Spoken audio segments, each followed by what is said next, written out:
ল'ৰা মানে সৰু বয়সৰ পৰাই নিজৰ ভৱিষ্যতলৈ ভাবিব লাগে।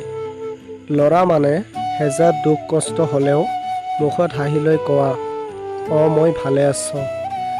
ল'ৰা মানে নিজৰ পৰিয়ালৰ সুখৰ বাবে সকলো সপোনবোৰক বিসৰ্জন দিয়া। ল'ৰা মানে পঢ়া শুনা কৰাৰ লগতে এটা কাম কৰি নিজৰ পঢ়া শুনাৰ টকা যোগান ধৰা। ল'ৰাৰ জীৱনত প্ৰতিটো ক্ষেত্ৰতে বাস্তৱতাৰ লগত যুদ্ধ কৰি আগুৱাই যাব লাগে। ল'ৰাসকলে গোটেই জীৱন পৰিয়ালৰ দায়িত্ব কান্ধত লৈ আগুৱাই গৈ থাকে, কিন্তু তেওঁলোকৰ মন বেয়াবোৰ কোনেও দেখিব নোৱাৰে। ল'ৰাবোৰে বহুত ভাল অভিনয় কৰিব জানে। সেইটো কিহৰ অভিনয় জানানে? সেইটো হ'ল হেজাৰ দুখত থাকিও সুখত থকাৰ অভিনয়। পৃথিৱীৰ সকলোতকৈ ডাঙৰ সত্য হ'ল ল'ৰাসকলৰ চকুৰ পানী। কাৰণ সঁচাকৈ আঘাত নাপালে ল'ৰাসকলৰ চকুৰে চকু পানী নোলায়।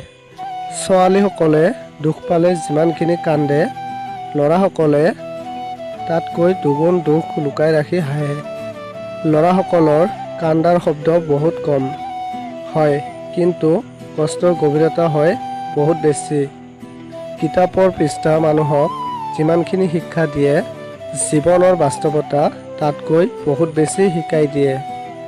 মধ্যবিত্ত ঘৰৰ ল'ৰাবোৰৰ পকেট ভৰ্তি টকা নাথাকে, কিন্তু মূৰ ভৰ্তি টেনচন থাকে।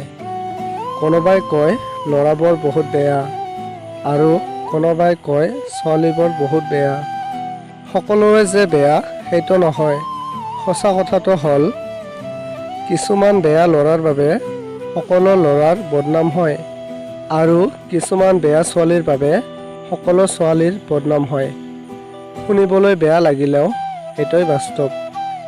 ভিডিঅ'ৰ শেষত এটা কথা ক'ব বিচাৰোঁ, মধ্যবিত্ত হ'লে মন বেয়া কৰাটো উচিত নহয়, কাৰণ পৃথিৱীৰ বেছিভাগ সফল মানুহে মধ্যবিত্ত পৰিয়ালৰ।